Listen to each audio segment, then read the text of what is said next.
The beaches, the food, the luxury, the experiences. I'm just pushing myself through. Oh my gosh. The wine. Cheers. And the extreme. Oh, my feet are soaking! We've shared more than a few different sides to New Zealand after 20 episodes now, but over the next few days there's going to be a lot of quirkiness.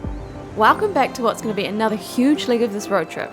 We're spending the next few days in the Otago region exploring down the east coast.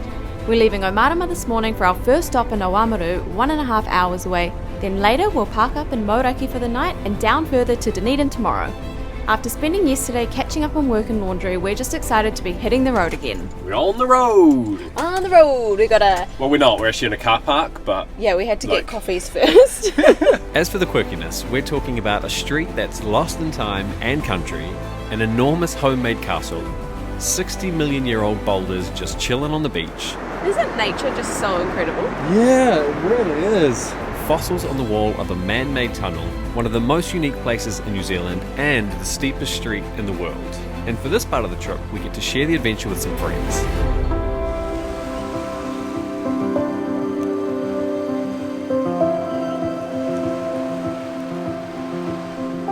We're going to be meeting a couple of our friends. I went to high school with both of them, and then Dane's since become That was like good friends with 30 them as years well. ago. It's crazy. Back in the olden days. We haven't seen them in so long, so it'll be really nice to catch up with them. They live in Christchurch. It's cool that they can come down and spend some time, and Yeah. we're going to set up for the first time. You can probably see from there, actually, we're going to set up the bed back there. We're going to have a sleepover. An adult sleepover. It honestly feels like we are inviting our friends over to our house. Like, I've put the towels out there. One and... moment, sorry. Can you just check? I can't see No, shit. stop. Go. Good. Yeah, you're all set up. It's like we're hosting. Yeah, I know. And I'm like, we've both cleaned the house this morning. Yeah, The camper van I did this some morning. sweeping and... That was an absolutely beautiful drive. I had no idea. Never driven that stretch of road before. I had no idea there were so many lakes and The dam as well? yeah, there's lakes and dams and all these little unique New Zealand, very Kiwi sort of towns. We've arrived in Oamaru and we just got so bloody lucky. You're lucky you saw it. So our maps, the navigation system's not working in the car at the moment, and normally it would probably avoid things like this. So we were just driving and I was like, that bridge says 3 meters, and we were maybe 2-3 meters away from it. Oh yeah, I was And almost at it. Our van is 3.25 meters. And you can see it's not a very wide road, so we did a multiple point turn there. Austin Powers. 14-point turn. Yeah, and we put our hands out the window and said hello, thank you to everybody. The guy at my side was nice. Your guy, what did he do? What a dick. He was just like shaking his head and laughing at us. Stacey was like, is this stressful? I was just like, there's nothing we can do. Like, Had to turn around. We cannot go down there. So, shit, man, that was kind of crazy. We've basically just arrived in the UK, haven't we? It seems like it. The Victorian precinct. It honestly feels like we've just pulled into the UK. Yeah. It's given me weird feelings, mixed emotions as to where we actually are. But once we round this corner, I think looks like a big obvious spot, eh? Yeah. Let's have a look. Hey! Oh, I feel like a Guinness all of a sudden. Yes, please. Look at this! I was reading that a lot of the buildings were originally made out of limestone, which was quarried nearby, and now they've been restored and they're home to like shops and bakeries and cafes, galleries, bars, restaurants, museums. So it's not a walking street because there's still cars, but it's really cool. It's so different. Very, very weird. So there's every November, everybody comes out for a 5-day festival, dresses in Victorian clothing, and They just celebrate like the Victorian heritage around. I think that's awesome. I love it when things like this almost get caught in time and the tradition stays, even though they sort of adapt and modernize in a lot of ways. There's old clothing and old crafts and sort of Even like a lot of the benches are old school. yeah. But even though there is all that old craft and old cane furniture and all sorts of bits and pieces, there's still like modern cafes and modern equipment mixed in with the two. Yeah. It's really interesting to see. And then even better, there's a brewery at the end here that looks like they have beer, and we're on the coast. This is cool. There's so much history here and so many random bits and pieces just scattered everywhere. I feel like we could spend a lot longer just wandering around and being like, what's that? Why is that there? Being tourists, eh? Yeah. So this was originally A port town? a port town. Was it one of the most, I'm going to say one of the biggest, one of the most popular, one of the most well-known, one of the No, it most wasn't. something? I know what you're going to say. They were the first place in the world to export frozen meat. Didn't I read that somewhere? She's absolutely Something like correct. that. Yep. Good research, and you actually remembered it. That's what they say about studying, right? If you actually write it down, you keep it in your head. Whereas I read that last night, and it was gone, completely gone.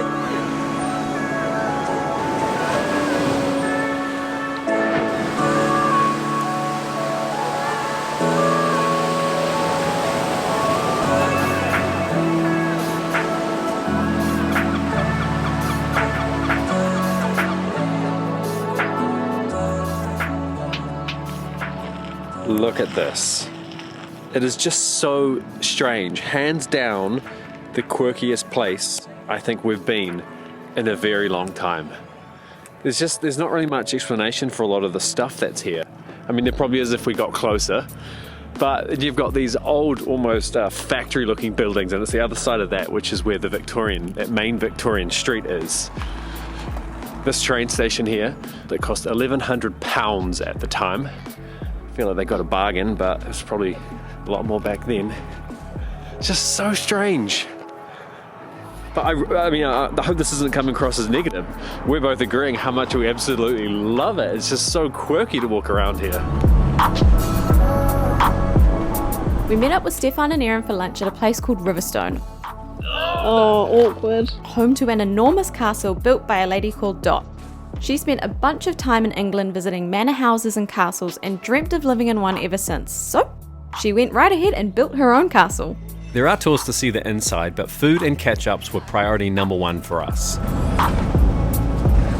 Back in town, we were hoping to get a glimpse of the famous blue penguin.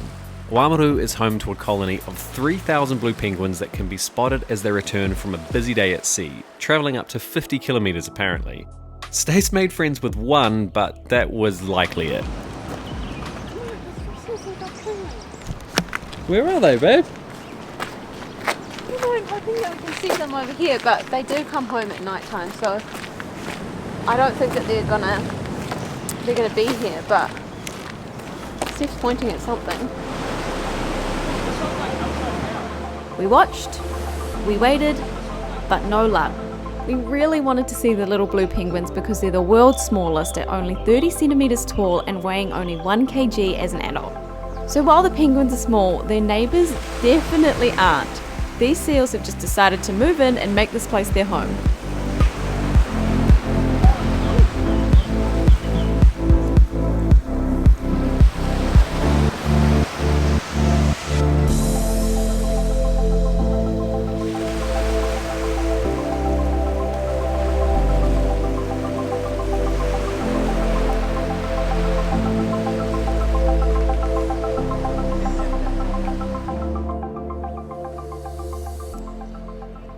Got it.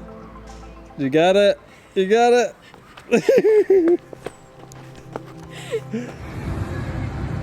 Well, it's got some speed now. 30 minutes down the coast was our home for the night, Moeraki, home to a crazy natural phenomenon, a group of over 50 spherical stones along the beach. Viewing at low tide is a must, but as we drove past, we just couldn't help ourselves to stop and have a sneaky peek, like kids on Christmas Eve looking under the tree. Patience was the key though, so we settled at the campsite, checked out the famous Fleur's seafood restaurant for some incredible food and a few too many Flemish floozies.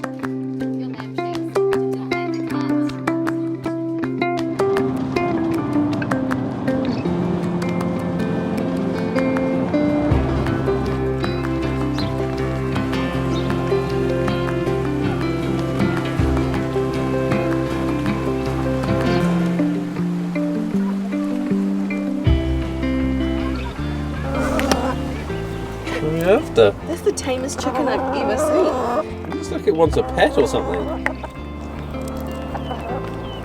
Oh hell no, I'm not touching you. Ugh. Oh yeah. That's my thumb. Wow.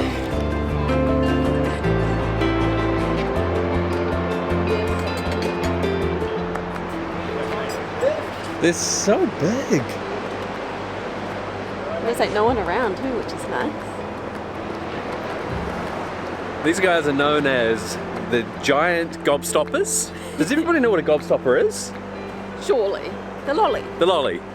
Anyway, and also the giant's bowling balls, but I would say they're more like giant's golf balls. Yeah, they do look like golf balls. Considering how big a giant is, not that anybody can quantify what that size is. The boulders are up like a couple of tons each. They're real heavy, and some of them are up to 2 meters wide as well. Yeah. From far away, I was thinking, they're not actually that big, but the closer we get, I'm like, oh, okay, they are quite big.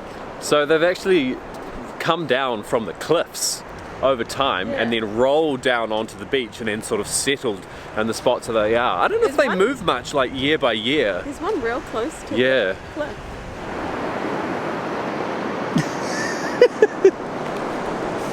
Surprise! Have you touched it? Feels like a rock. Yep. Very rocky. Yeah. Yep. Firm. Yep. Feels like a rock. Looks like a rock. Nice.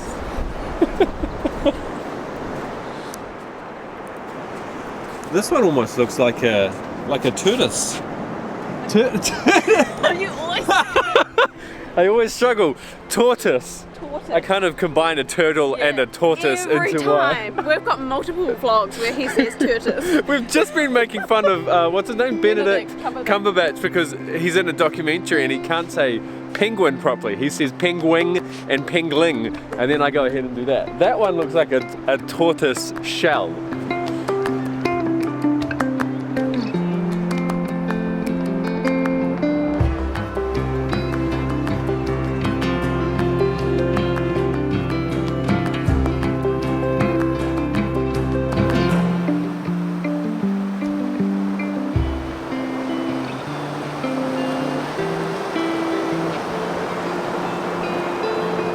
Believe it or not, the boulders were formed naturally in a pile of mud up to 60 million years ago.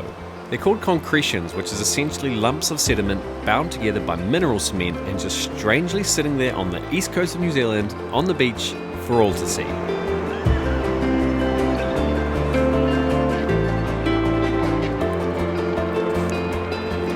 Ooh, it's scary.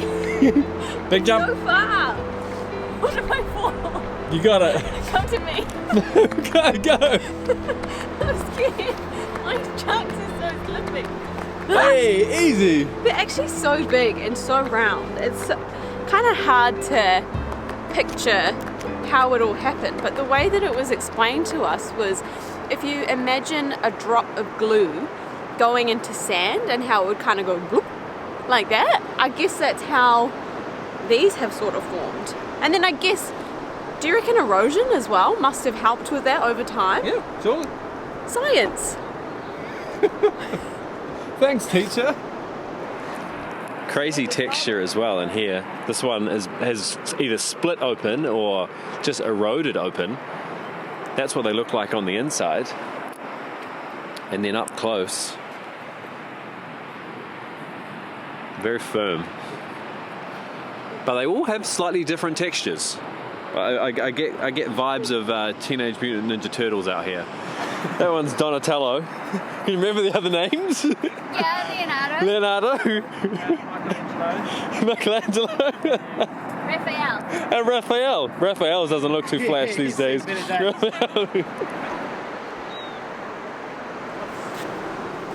I'm gonna sit in the one with the hole.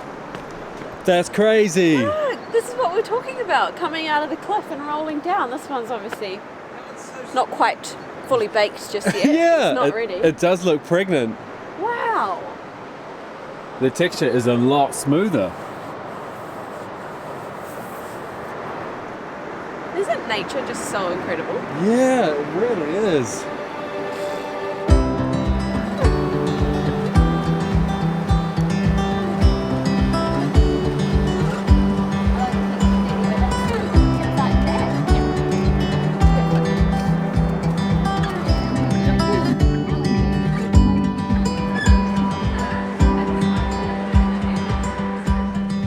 hour later we reached Dunedin, who recently advertised themselves as a pretty good plan D. Dunedin has a rich Scottish heritage and is known as the Edinburgh of New Zealand.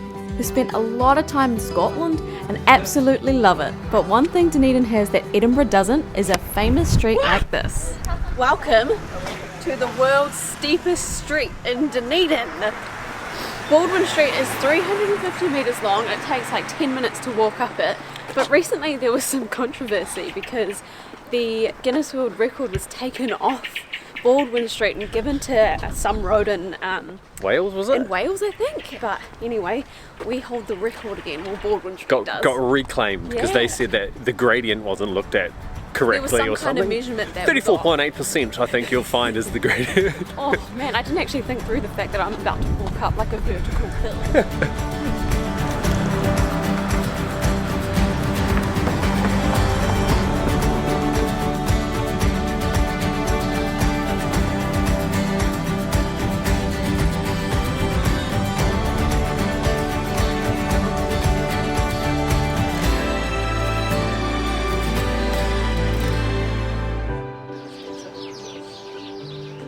It's funny,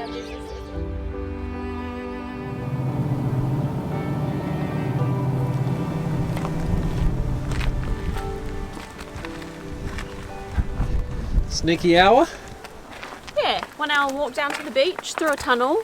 I've seen photos of this place. It looks beautiful, but it is freezing. So windy here. It's really cold, so I don't know if, and we didn't really prepare for a 2-kilometre walk, so I thought you would just turn up here and see cool things, but yeah, no, an hour-long walk. So we're just gonna go and see if we can see some views. Not sure if we'll commit to the full hour in this weather. Yeah, I don't think we necessarily need to go right the way down onto the beach, but there's a man-made tunnel that connects down onto it, which was built in the 1870s, still there. And I also read that you can, if you're lucky, you can see some like fossils or some kind of fossilization in the cliffs, because the cliffs down towards the beach are Like all... dinosaur fossils? Yeah, there's a couple of T-Rex there. Yeah, Barneys down there, I think. Pterodactyl? Because the cliffs have all been created from the sea salt and from the getting the wash up against it. It's like the beachy Baldwin Street. It's so steep. These waves are sketchy.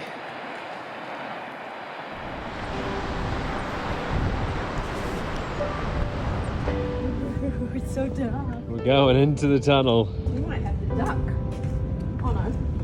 You gotta beep your horn. Tiny, tiny steps. Meep meep. Ooh. Oh yeah.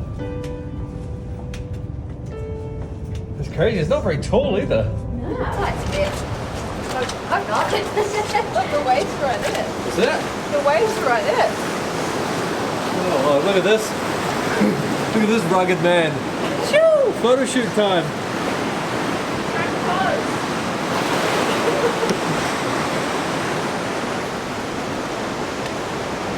Whoa. So these must be the walls where there could be the fossils. Oh. So far I'm just seeing people's names. Tagging. This is nice. Oh.